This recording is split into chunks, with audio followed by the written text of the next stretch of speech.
Everyone, आज आपण gravitation मधली पुढची कन्सेप्ट शिकूया. An ellipse. ॲक्च्युली आपण इलिप्स आधीच शिकलो आहोत, पण ह्या ज्या पुढच्या कन्सेप्ट्स आहेत या इलिप्सवर अवलंबून असतील, त्यामुळे आपण परत एकदा थोडी उजळणी करूया.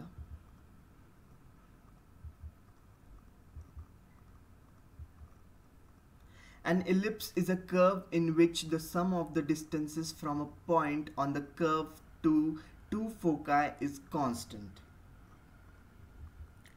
It has two focal points. F1 and F2 are two focal points of the ellipse. You can see them in the diagram. Diagram मध्ये तुम्ही बघता F1 आणि F2 आहेत, ते दोन focal points आहेत.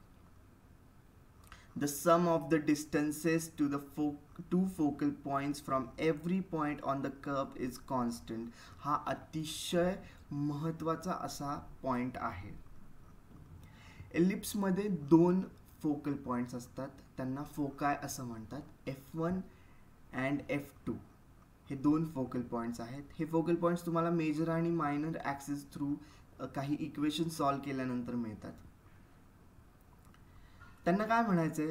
The sum of the distances to the two focal points from every point on the curve is constant. म्हणजे हा जो इलिप्टिकल कर्व आहे, या कुठल्याही इथे कुठलाही पॉइंट तुम्ही घेतला तर त्याचं F1 शी आणि F2 शी असणारं डिस्टन्स म्हणजे त्याची सम ही इक्वल येणार कुठल्याही पॉइंटची. इथे A आणि B हे दोन पॉइंट्स आहेत जे रँडम इलिप्टिकल ऑर्बिटवर आपण घेतलेले आहेत. In the diagram, A, B, C are 3 points on the ellipse. Then AF1 plus AF2 is equal to BF1 plus BF2 is equal to CF1 plus CF2. म्हणजेच तुम्हाला लक्षात आला असेल की A to F plus A to F1 plus A to F2 is equal to B to F1 is plus B to F2 is equal to CF1 plus CF2. कुठलाही तुम्ही या elliptical ऑर्बिटवर एखादा पॉइंट घेतला किंवा 2-3 किती पॉइंट्स घेतले तर प्रत्येक पॉइंटचं F1 शी डिस्टन्स प्लस F2 शी डिस्टन्स याची जी सम आहे ही इक्वल येणार आहे. आता या एलिप्स या कन्सेप्टवर केप्लर्सचे 3 लॉज आहेत. ते 3 लॉज आपण बघणार आहोत.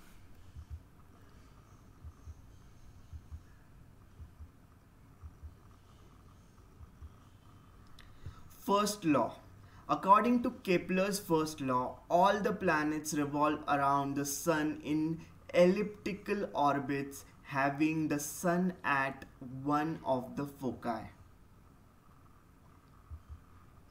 This is also called as the law of orbits. तुम्हाला काय दिसतंय डायग्राम मध्ये? हा सन आहे, प्लॅनेट. ओके, आपली पृथ्वी सूर्याभोवती लंबवर्तुळाकार कक्षेत फिरते, हे तुम्ही ऐकलं असेलच. तर त्यांना काय म्हणायचंय? All the planets revolve around the sun in elliptical orbits having sun at one of the focal point.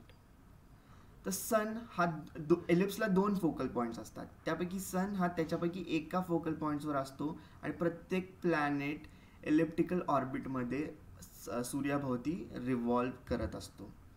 In the diagram we can see a planet is revolving around the sun in its elliptical orbit. Also the planet is at same point on the orbit and the sun is at one of its foci. Planet इथे आहे, सूर्य हा एका focal पॉइंटवर आहे एलिप्सच्या. हा law of orbit आहे. हा simple first law आहे केप्लर्सचा, जो त्याने सिद्ध केला आहे. यावरून तुम्हाला लक्षात आलं असेल की लहानपणापासूनच आपण बघत होतो की पृथ्वी सूर्याभोवती फिरते elliptical ऑर्बिटमध्ये.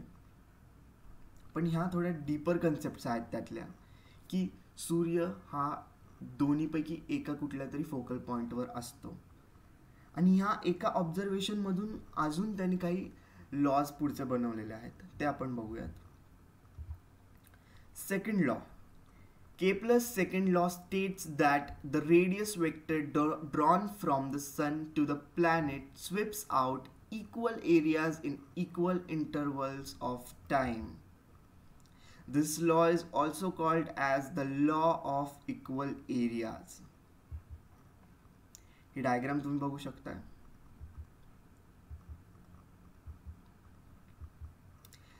Here in this diagram, t is the time interval. So in t time, the area swept is equal in all cases. In the diagram, AB, CD, EF are distances covered by the planet in equal intervals of time. म्हणजे समजा planet आधी ए पॉइंटवर होता, त्यानंतर ज्या टाईममध्ये तो B वर गेलाय it is T, right. T is time interval. त्यानंतर समजा सी वर प्लॅनेट आहे आणि सेम ह्याच टाईममध्ये तो डी पर्यंत त्याने डिस्टन्स कव्हर केलं आहे. सो डायग्राममध्ये हेच म्हटलं त्यांनी, A B C D and E F are distance covered by the planet in equal intervals of time. म्हणजे इक्वल टाईममध्ये हे डिस्टन्स कवर केलं आहे त्याने, जे A B C D E F हे जे आहे. ओके. आणि सूर्य फोकल पॉईंटवरच आहे. The straight lines A S C S and ES sweep equal area in equal interval of time. That is, area ASB, CSD and ESF are equal. Area ASB हा जो area आहे is equal to CSD is equal to ESF. यावरून काय लक्षात येतं की एका particular टाईममध्ये जे डिस्टन्स एखादं प्लॅनेट कवर करतं व्हाईल रिव्हॉल्विंग अराउंड द सन, त्या सेम टाईममध्ये पुढे इलिप्टिकल ऑर्बिटमध्ये जेवढं डिस्टन्स कवर होईल त्याचा जर का आपण एरिया काढायला गेला तर तो इक्वल आहे. म्हणजे हा जो 1 आहे ह्याचा एरिया इक्वल टू 2 आहे आणि ह्याचा एरिया इक्वल टू 3 आहे. This law is called as law of equal areas. हा सेकंड लॉ आहे केपलरचा. Third law. According to Kepler's third law, the square of the time period of revolution of a planet around the sun in an elliptical orbit is directly proportional to the cube of its semi-major axis. T square is directly proportional to the r cube. Okay. T square upon r cube is equal to k is constant, where t is equal to time period of revolution, r is equal to average distance of the planet from the sun and k is constant. Third law मध्ये केपलरला काय म्हणायचंय, square of the time period of revolution. म्हणजे रिव्हॉल्युशनचा जो time period आहे त्याचा square is directly proportional to the average distance of the planet from the sun. Planet जेवढ्या डिस्टन्सवर आहे सन पासून ते जे ॲव्हरेज डिस्टन्स आहे त्याच्या क्यूबशी time period of revolution is directly proportional. Square of the time period of the revolution is directly proportional. So this gives us another formula, that is T square upon r cube is equal to k. हा केपलरचा third law आहे. Kepler obtained these laws simply from the study of the positions of planets obtained by regular observation.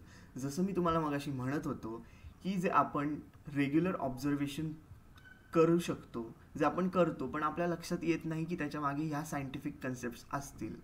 या scientific concepts केपलरने शोधलेल्या आहेत जेव्हा त्यांनी planets आणि सनचं observation केलं.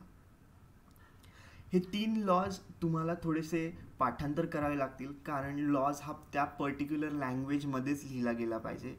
जरी शब्द थोडे कठीण असले तरी पण अर्थ समजावून घेऊन जर का तुम्ही थोडं त्याच्याबद्दल वाचलं तर सतत लिहून काढले तर हे लॉज लिहिण्यात तुम्हाला जास्त मदत होईल आणि लॉज तसाचा तसाच लिहावा लागतो तर पूर्ण मार्क मिळतात. बाकी एक्सप्लेनेशन तुम्ही तुमच्या शब्दात लिहू शकता. त्यामुळे रोज तुम्हाला या लॉजची प्रॅक्टिस करावी लागेल, सतत त्याची उजळणी करावी लागेल. आपण आता पुढच्या कन्सेप्टसाठी भेटूयात. तोपर्यंत थँक्यू सो मच.